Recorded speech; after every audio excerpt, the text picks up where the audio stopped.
All right, I've been waiting for this video. I saw it. It's been, well, 4 days now when they came out. He finally cleaned out his garage. Here what I found. I've been wanting to see this because he should have cleaned out his garage, 20 years ago.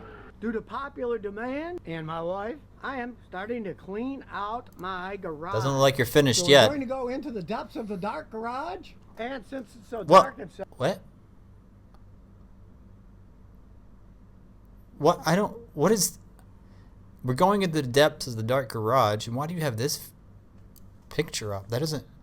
Can somebody explain... Am I missing something here? Or is that just...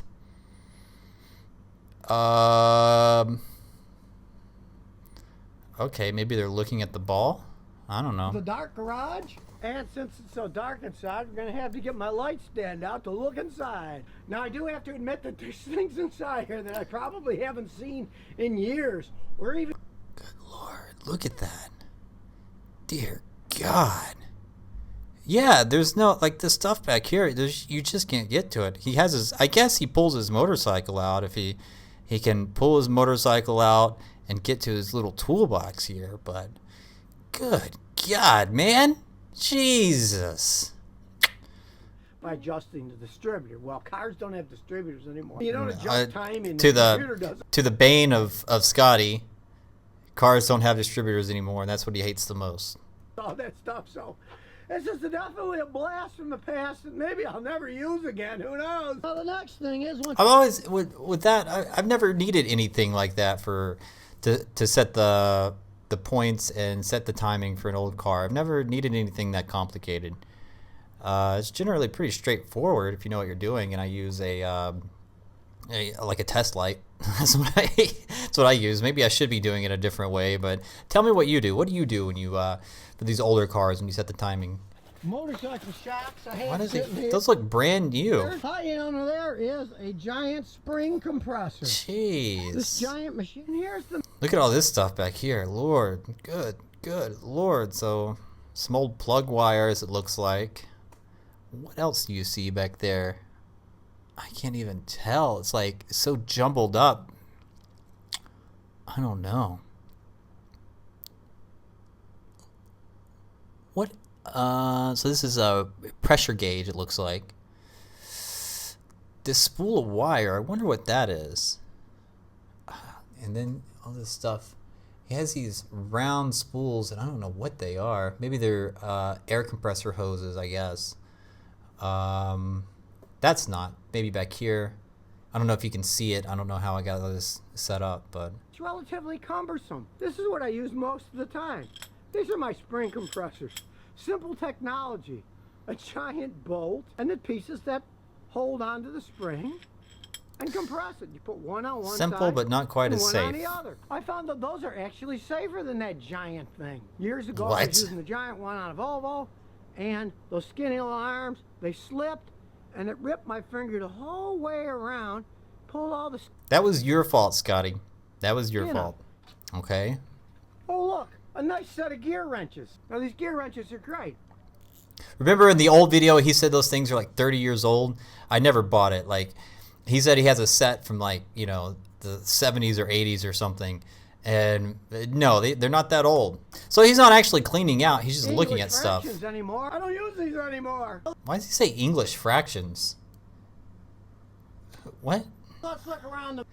Okay, what else has he got? Bead seal. What is cool it? Good Lord. My oh my, just some grease, just a bunch of junk. Back some and out. I'm surprised he doesn't have shelves and shelves full of that steel seal Here's stuff. something. Zato atomic metal conditioner. And what's inside here? Did you see that? Metal conditioner. Plunk. And what's inside here? I've asked the companies, send me actual proof that these things work. Scientists that I can get a hold of. I've never been able to talk to any of them. Well, why didn't you worry about that with some of the other gimmicks you sell? You didn't worry about that with Steel Seal or anything else that you're trying to push on people. But I guess with that stuff, you can't get an affiliate link. Let's see. Let's go down below to his comments and see if he has an affiliate link for that. And if he has an affiliate link for all this other stuff, Let's see. For the spring compressor, yep. Ratcheting wrench set, yep. Let's see. This cameras, DIY tools. Okay. I guess that's it. That it's a And scientists never prove it. Blah blah blah. I've never been able to talk to any of them because, of course, this is a bunch of made-up nonsense. Just like everything else you push. Gullibility that, hey, for 1995, you can rejuvenate your automatic transmission. Come on now, things don't work that way. Sometimes these things actually do damage. But you swear by Lucas. You swear by the Lucas transmission. What is it? Transmission oil. Ooh, blue gel. Whoa, Scotty. Oh man. Don't work that. To say, look. Watch this. It's a real cool. Can you see that? Blue gel. It comes out. It Oh, looks really Scotty, neat. you pervert.